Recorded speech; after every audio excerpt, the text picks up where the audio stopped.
Okay, welcome back for our second session of the afternoon. We have, we're gonna sort of fix the order of the program now. We have Michael Grossetti speaking on how to build a robust ontology for the social sciences. Thank you. Thank you very much. I owe big apologies for everybody, and especially Raphael, because I had problem to write down the good dates of this colloquium on my agenda, and I was not ready at 2, but I will try to do something now, but it will be freestyle for a part. But I'm very happy to talk with you about what I try to do on this topic of social ontologies. Maybe I could share a slideshow if it's possible, a PowerPoint.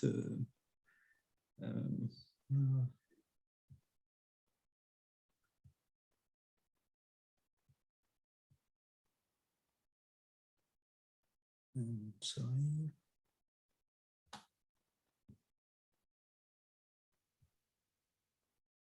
I think you can see now the slides.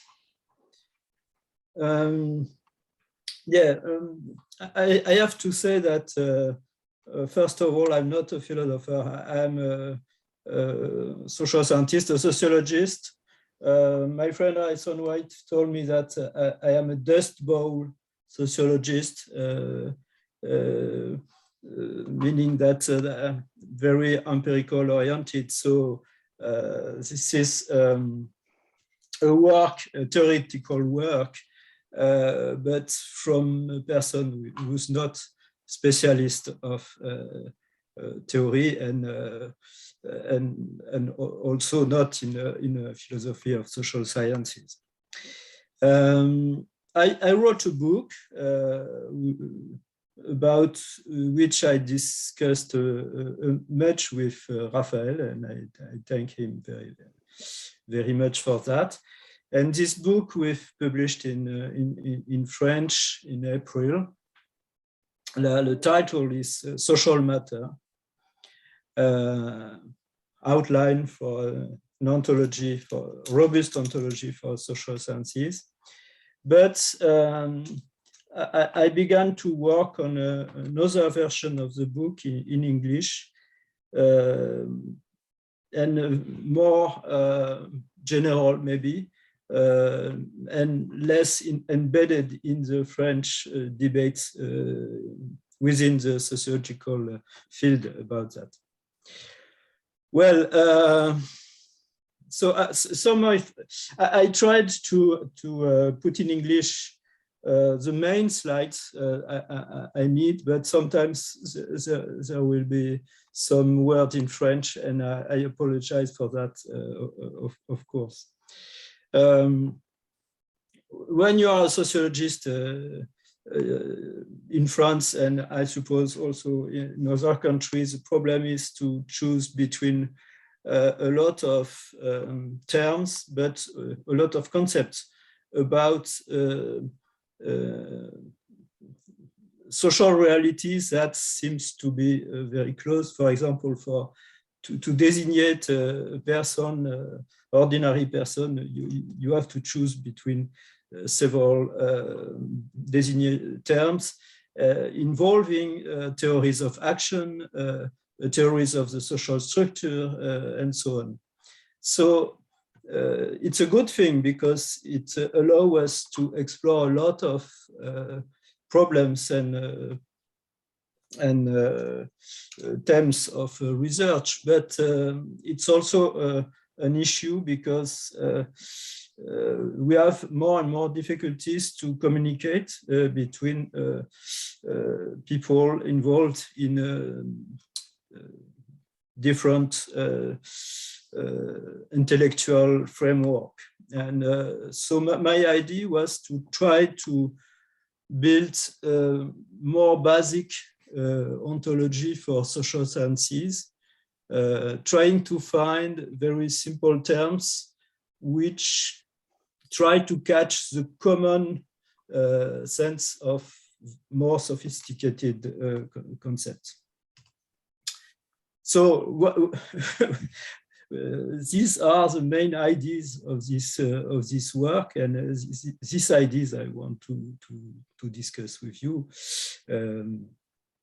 The first idea is to seek for robustness.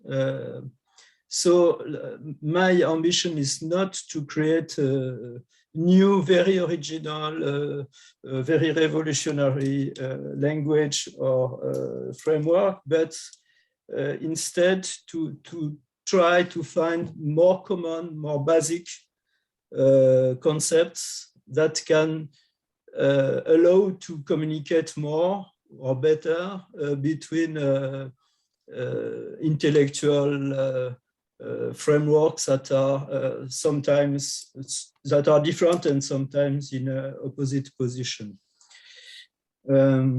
So I seek for maximum compatibility with existing ontologies, which is not very easy, in fact. But my conviction is we in sociology, and especially in French sociology, we show a lot what are our differences, but most of the time we underestimate what are our similarities and convergences. And my idea is to focus on these convergences. Even if you cannot find total convergence of all sociological perspective, but there is more convergences than people usually present. And one of the first decision is to start from the specificities of humans, which is not obvious, as you know, because we have theories that consider that we should consider non-human entities in the same way as humans. But I think that if we want to build an ontology for social scientists, we have to take into account the fact that social scientists worked on social activities, so activities of human activities. And it's not a general ontology for all the world, it's an ontology for social scientists according to the, how to say that, which is compatible with the way we work empirically. We analyze activities of humans, and we don't know how to analyze animals or physical particles and so on. We know that people can do that, physicists, etc., but the social scientists cannot do that. The other decision that I made is to have a dynamic perspective, which is very common in the social science. The social world is historical, and we have different processes with different rhythms and durations. It's not a static structure. And also the idea is social entities are stable crystallizations of these processes. But I have to say that this ontology doesn't consider that we have to start with entities or processes or relations.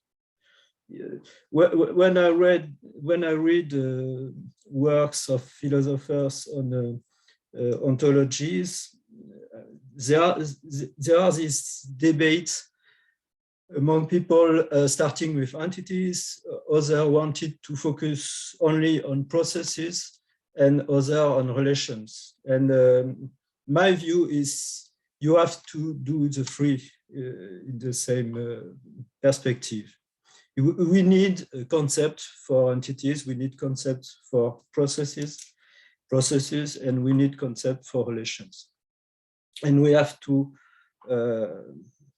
understand the way we can combine these three perspectives on the ontology in social sciences. This is not very original. Also, I use an emergentist perspective, and I built a lot on the ideas which are very common in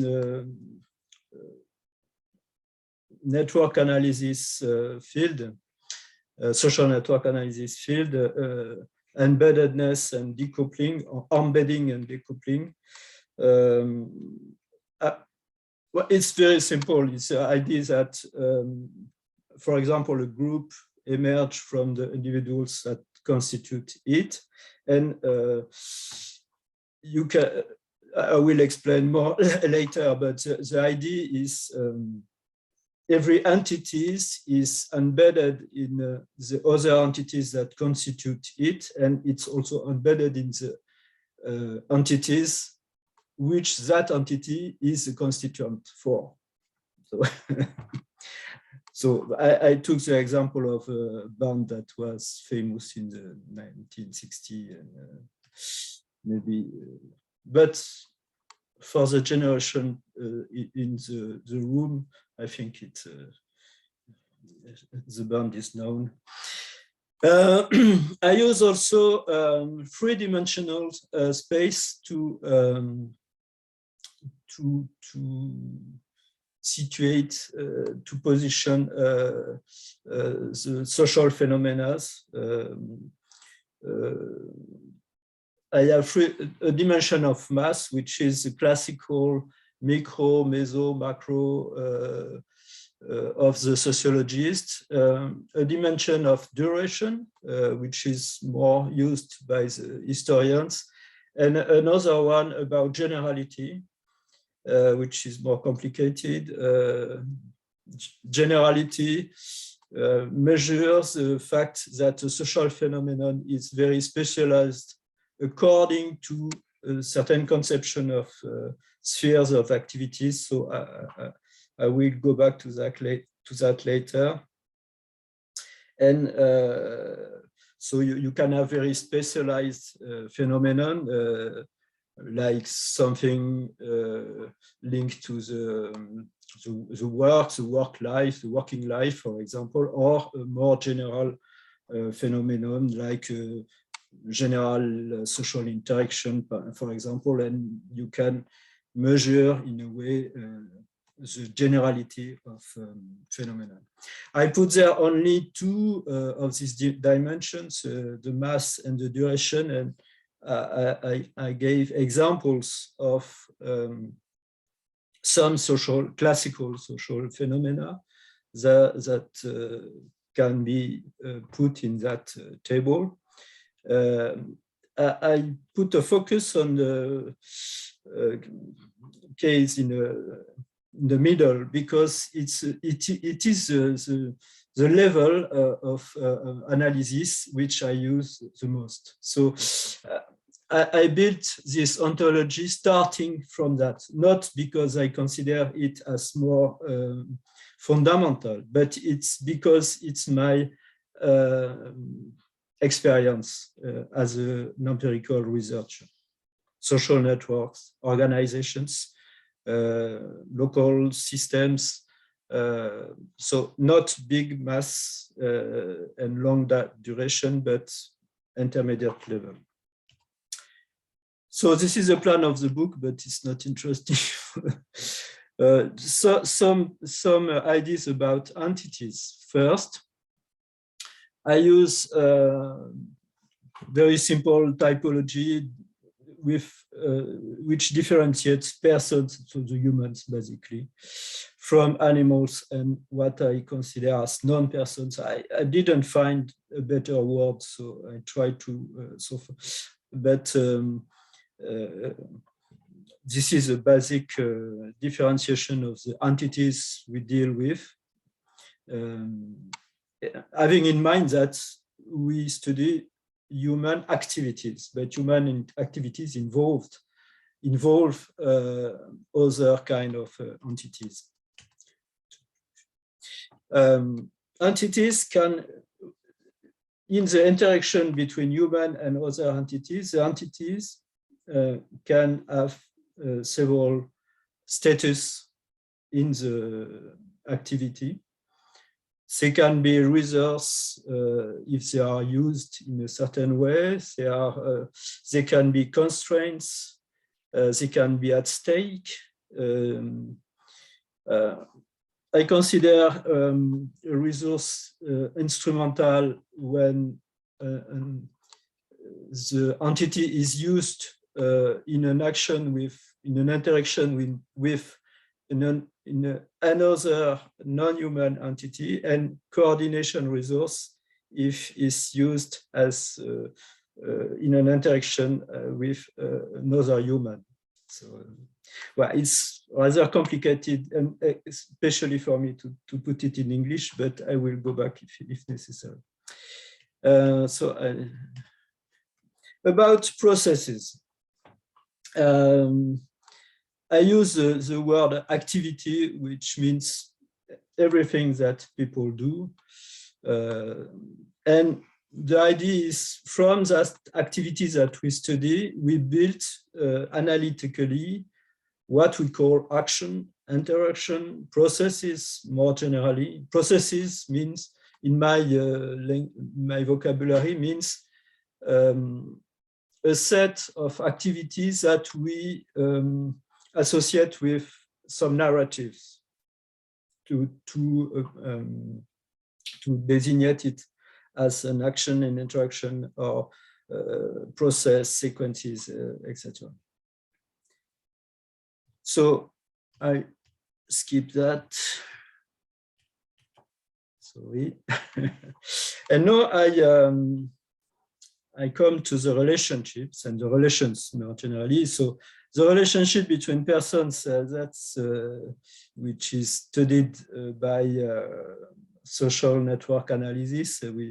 It's a field that I'm involved in, so I put it some definition. A relation is a remnant thing that emerges from interaction. It's not interaction in that perspective. We can also have relationship between persons and animals, which it's a field of research currently. And we have also all the relations between person and non-person, with the appropriation, property rights, etc. So I skip that. And now we have the basic ideas to build intermediate level concepts. And the two main, I use three main concepts: networks, collectives, and spheres of activities. What I'll call a collective is a set of people sharing resources, constraints, or issues, or interaction partners. And the idea is a collective can be an analytical construction.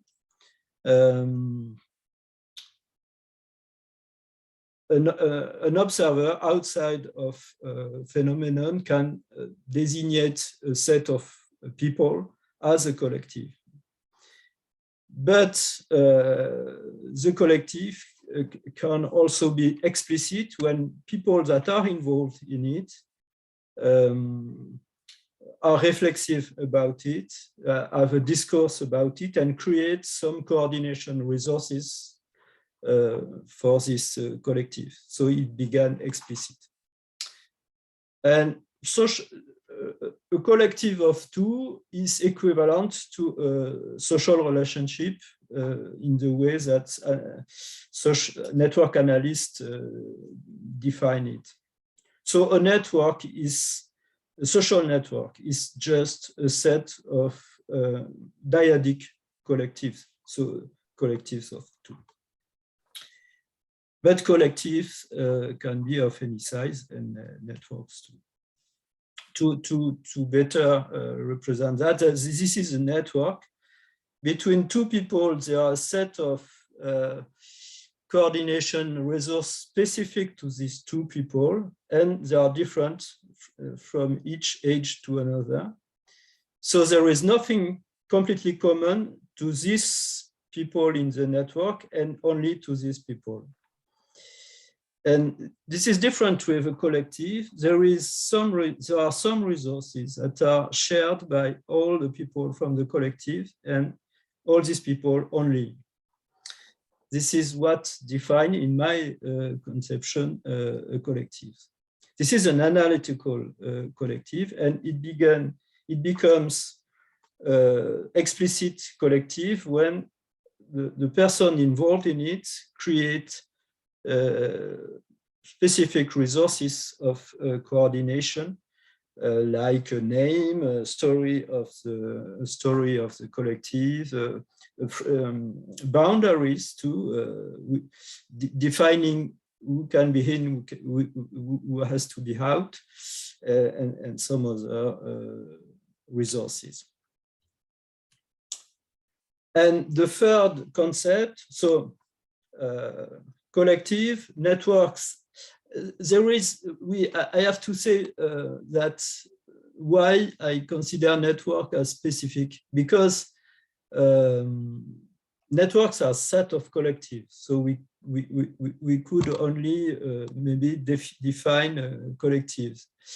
But there is a specificity of dyadic collectives, because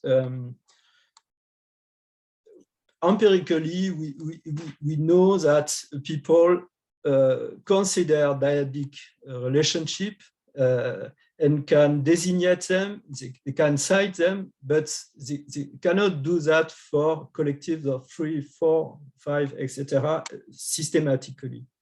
So there is a specificity, an empirical specificity of the dyadic collectives, which means that it's interesting to consider them separately and to consider also the networks of dyadic collectives.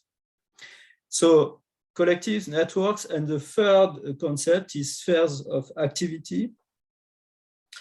The collective is an entity, is a set of people, it's a set of persons and resources shared by these persons.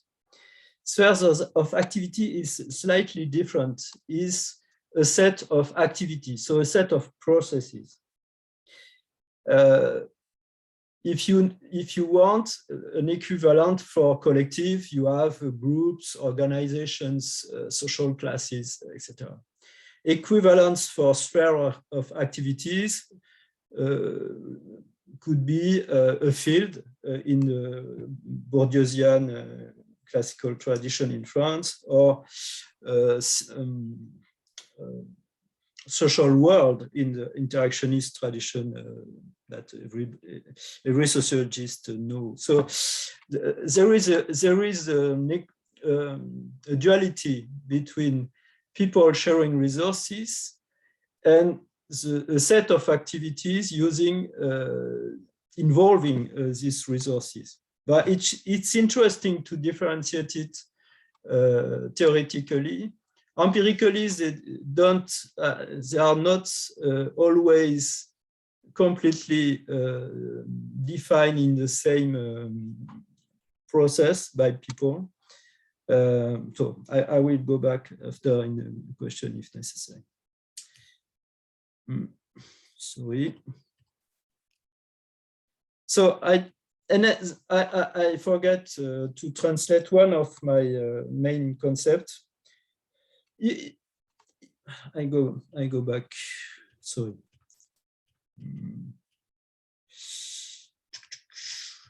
Voilà.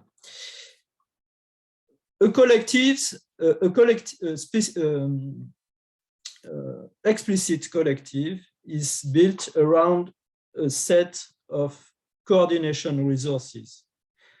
Coordination resources can be rules, names, semantic things, or very material elements that allow people to coordinate. This set of coordination resources that are specific to a collective, I call it an institution. This is the institution of this collective. So if we take an academic group like this one, for example, we can consider that the concept we share, the communication tools we used, and which are specific to this group, or the formal organization we use, together are the institution of this collective. And we have the same for sphere of activity. A sphere of activity can have a duration in time because there is an institution organizing this activity, allowing people to coordinate their activities. Well, let's skip to the end. So I tried to put in the first column the concepts I very rapidly presented here, and some of the usual, it's a mix of French and English. I'm sorry for this slide. Well, the usual concepts we have in sociology, like actors, agents, individuals, etc., for persons. So you understand that very easily, I think, because what I did is only to try to find what is the common basis of the terms that are in the second column. Skip that. And well, and to finish, in summary, the main ideas, persons with shared resources, analytical collective and sphere of activities also, person with shared resources and specific coordination resource, explicit, create an explicit collective or explicit sphere of activities with an institution. Interpersonal relationship is explicit collective of two people, two persons. Activity plus narratives equal process. Embedding and decoupling I already expressed. So yes, I thank you very much to have the patience to listen to me, and I'm ready to answer questions if they are. Yeah, it's okay. I can stop my sharing, and thank you.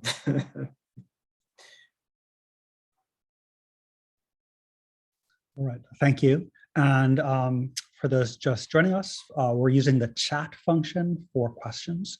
So if you have a question, please put a Q in the chat. And if you have a follow-up or finger, put an F. And I see Sally Hauslinger has joined the queue. So Sally, please take it away. Hi, everyone. It's nice to be here. Thank you so much for the presentation and for the organization, and Jonathan for chairing. So I found it very interesting. I guess what I would like to know more about is, how do you conceive of the methodology of deciding how to theorize these particular phenomena? If we're trying to sort of compare methodologies of social ontology and social theory, is there something you think is particularly distinctive about the methodology that you're using as you're developing an account of these networks and institutions and such? Yes, what I try to do is always having some methodological ideas about the way using this concept. So it's a work which is strongly embedded in empirical experience. So for the networks, we have all the tradition of social network analysis, so it's not right. difficult. I'm familiar with social network analysis and So, with complex dynamic systems and all. I'm someone who, even though I'm a philosopher, I think of myself as doing social theory, and I don't see a much of a separation between how I do social ontology and how, French sociologists and other sociologists do social theory. I think they're the same thing. So Yeah. I'm just interested in how you conceive of how do you get ontological conclusions out of the empirical research? No, it's not a theory, it's an ontology. So there are no hypotheses in that work. These are tools for the work of social scientists, and especially to help people to communicate. If you have people using very ethnological micro methods and other doing statistics at a very massive level, they need, and sometimes these people can be involved in very different theoretical schools. Yeah, but so how to make them communicate. So it's only that. But I was assuming that to say there is a network from an ontological point of view, that's an ontological theory. What you've done is made an ontological claim that is part of a theory. And so I'm not worried about the theories of, I'm just trying to sort of see how you understand the relationship.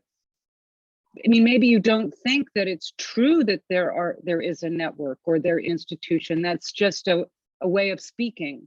But I was assuming that what you were saying is there is a network, there is a collective, there is an institution. Yes. And then if you are, from the point of view of the ontologist, you are asserting a theoretical claim. Yeah. And so. Yes, I understand. It's the question of nominalism and realism and so on, if I understand that. No. I was thinking that nominalists can say it and realists. You don't have to get into the foundations or anything like that. It's still a theoretical claim. Yes. The idea was to start from the usual concept in sociology and in social sciences, more generally speaking. So we have a concept of field, we have a concept of social worlds, we have a concept of social activities. Do these concepts define part of the social reality, or are there only a way to speak about social phenomena? It's not my main problem in a way. My idea was to try to see what they have in common. So collectives try to catch what is in common. But it's also a position from me, but it's not linked to the. You can use it in a very nominalist way or in a very realist way if you want. It's only a concept for social sciences. Social scientists need to have their ontology, like how to say that, a shepherd for animals must have his own ontology. A physician needs to have his own ontology. The ontology for social scientists is just a professional ontology. They need it, and you cannot. If you build a methodology, you create an ontology, or you use an ontology. Always, we always. You know that. But no one would. I don't have to explain. But no one would say, "Oh yeah, Bourdieu talked about habitus, but he didn't really think there was a habitus," right? I mean, of course he did, right? This is how you understand the world. I'm sorry, I'm just not sure why you have to step back from from the ontology, of social ontologists when you're talking about the ontology of social theory. I mean, I don't understand. Yes, but we can start from Bourdieu, for example. Well, an habitus is a set of dispositions. Right, and they're there. I mean, there's nothing unreal about the set of dispositions. No, it's not a problem for me. I have some concepts for that, but for me, you can connect this idea of disposition with other concepts like interest or seek for recognition or other thing. Like I call them coordination resources. Mm-hmm. Or specifically for that, cognitive resources, because resources they always have a material part and part in the how to say that in the brains, but and some of them are more the part in the brain is more important. So I call them cognitive resources. Some of them can be coordination resources, some other not, but I can put a link between a disposition in Bourdieu theory and interest in some more economist theory or other one, considering what they have maybe in common. But they can have something in common, but they can be very, very different in other aspects. So it's always a trade to build between what is in common, what is completely different. I'm not sure to be clear. Okay, thank you very much. Okay. Has been patiently waiting to enter the discussion. That was Raphael, please.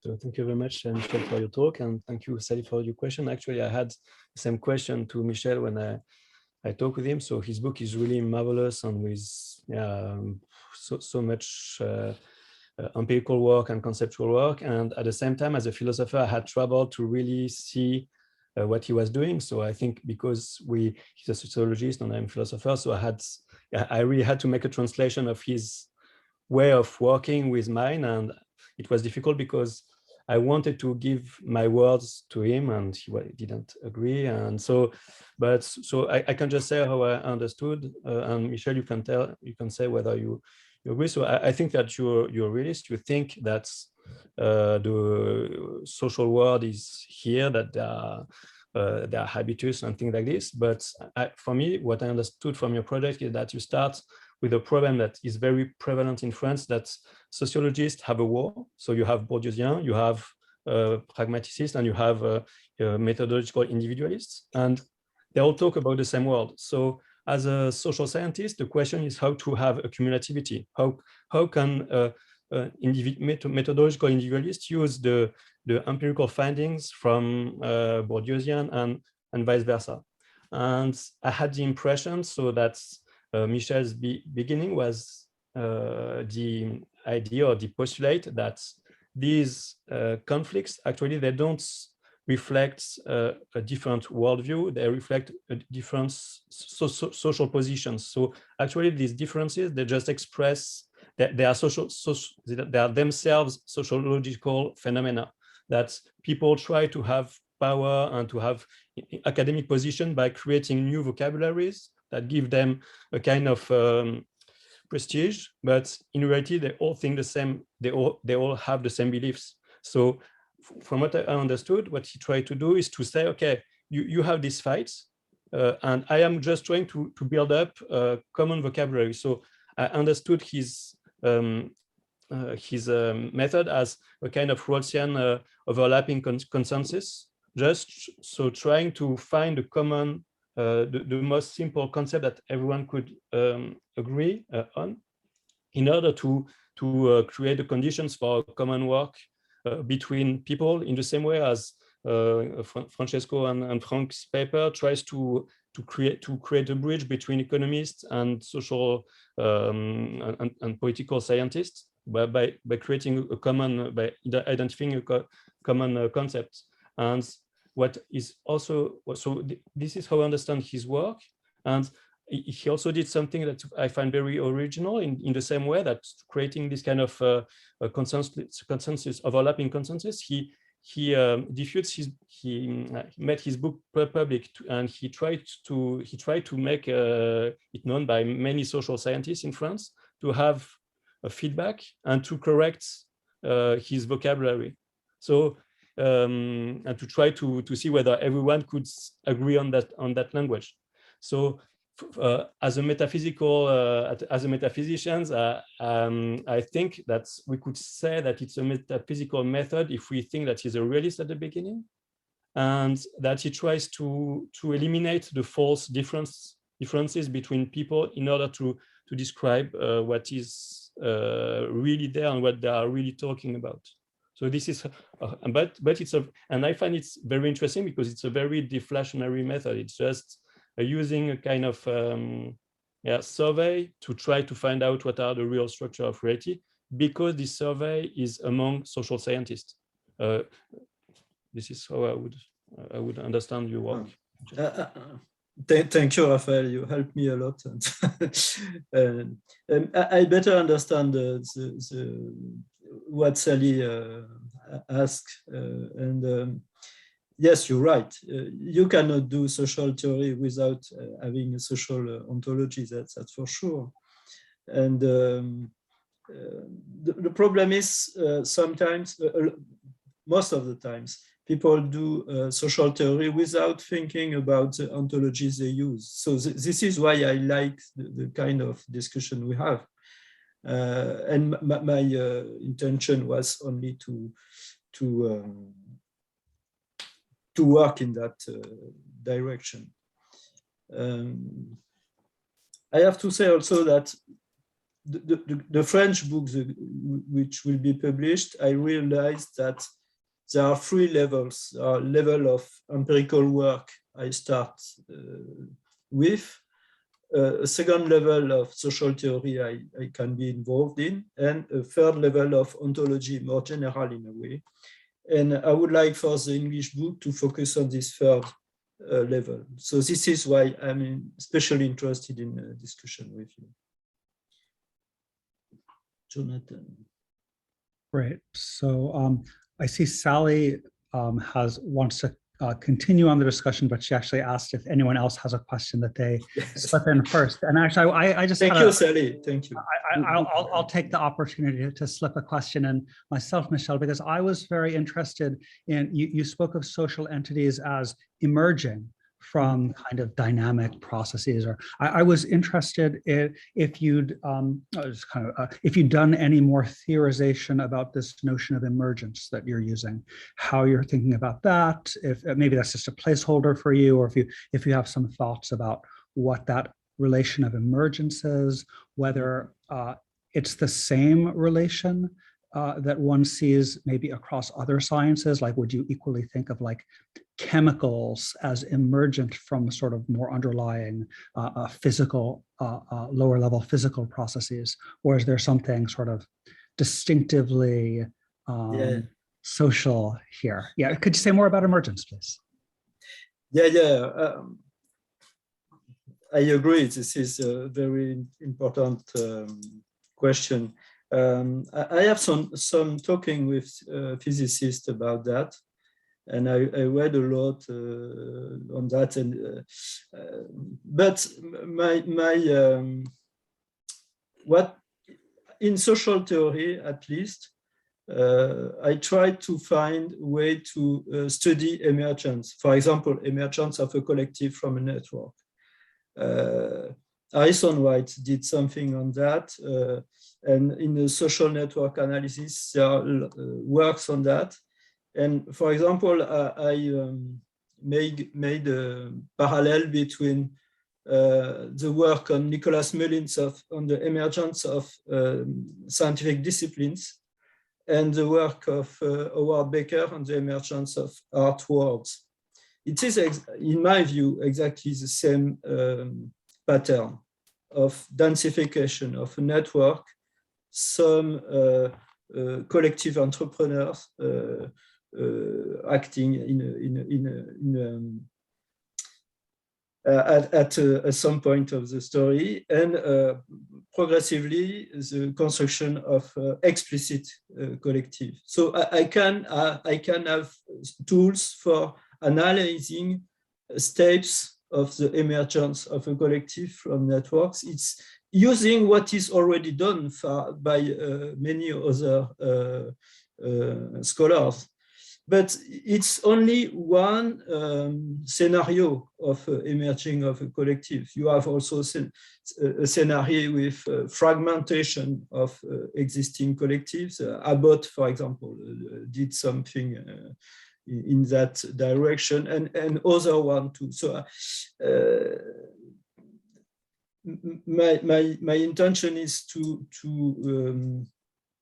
have methodological tools also to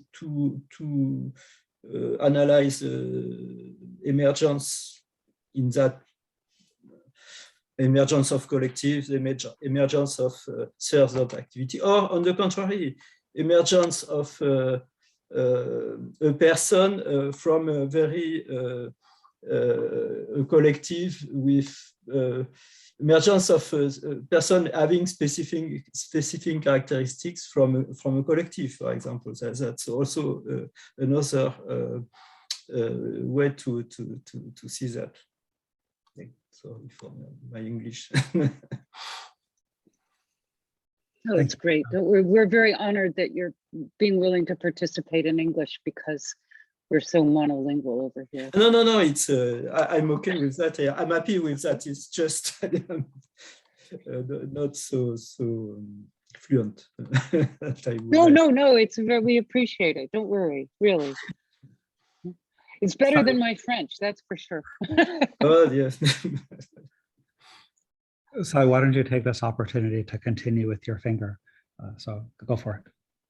Okay, thanks. So one of the things that I found interesting when Raphael was saying that you were making the book public and getting all this feedback. I mean, that's an interesting methodological choice to think that that people are going to be. I mean, I just wonder, why suppose that people are good at explaining their own social relations and social behavior? I think that it's very unlikely that people are good at explaining their behavior and their social relations. I'm not sure to well understand. You mean? Well, maybe Raphael should clarify. I mean, Raphael, what was it that you were saying that? So yeah, what I meant is that the method Michel used to, so his goal was to create this common vocabulary. Yes, among social scientists. Yeah. No, oh, but it was among social scientists, not a general public. Okay. Yes, no, it's scientist, social no, scientist. it's anyone can read these chapters. They are online, but most of the people are not interesting, and I can understand it. No, I was to be consistent with my own goal. If I want that very different people can communicate better using that kind of this concept, or I have to test it with people involved in different intellectual currents. So I send my book to maybe 30 or 40 people, very different. Some of them cannot talk to each other. They talk with me. Yeah. And I put also online, but the version online didn't attract a lot. I didn't receive a lot of comments from this very open online thing, but I have very interesting comments from people. I send it directly. This is the power of the network.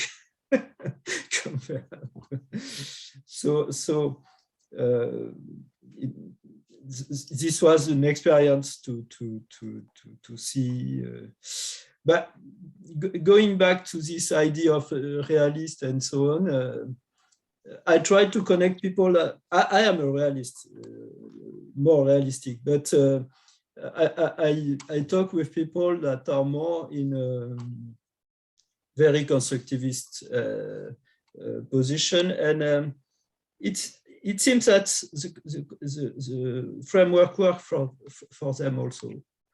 So it's not it seems to not be a point very important for this work. Not sure. Thank you very much. Yeah, Raphael has another question, so please. Thank you, Jonathan. So yeah, I had actually two questions. So my first question is whether it works. So whether people in France started to use your vocabulary, and or do you see that happening or not?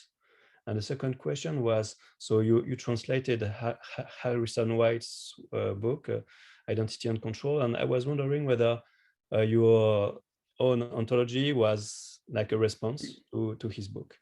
Like you are not satisfied with the way he depicts the world, and you try to give your own response or your own view. First of all, I have to say that I'm not a very, very famous French sociologist. I'm known by specialists, but and I have no ambition to reunite the French sociology. It would be completely crazy.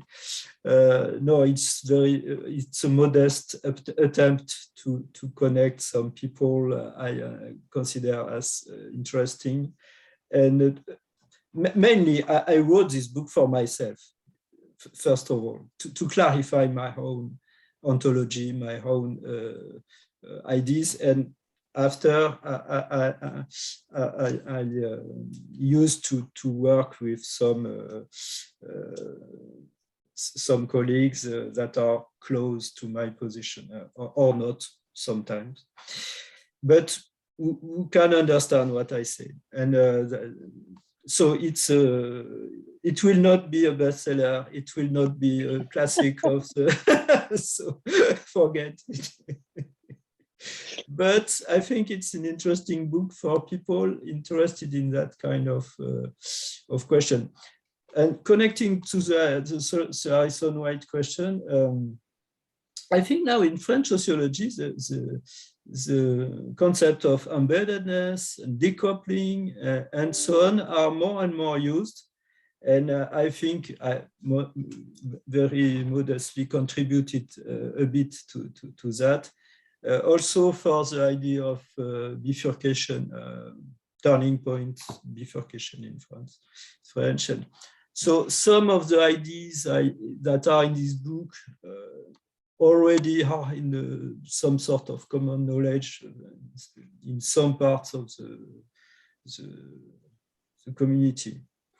Yes, and you are right, Raphael. This book is hugely influenced by my work with Harrison White, but I don't agree with some of his positions on some points. So Harrison's book is much more radical and much more have an ambition to make a revolution that's not at all what I want to do. And this is a way to take into account some of his ideas, but putting them into some sort of possible common, very basic framework for social sciences, and not. I don't like terms in social sciences theories. I don't like the rhetoric about changing paradigms and so on. I did a lot of sociology of science, and I know this is not really realistic. So yeah, this is my answer to that. All right. Well, we think we're out of time for the session. So let's have a round of applause for Michel. And thank you very much for your question and this discussion. And my apologies again to be so in a freestyle way. All right, we will resume in 5 minutes with our concluding session of the day from Asta. See you then.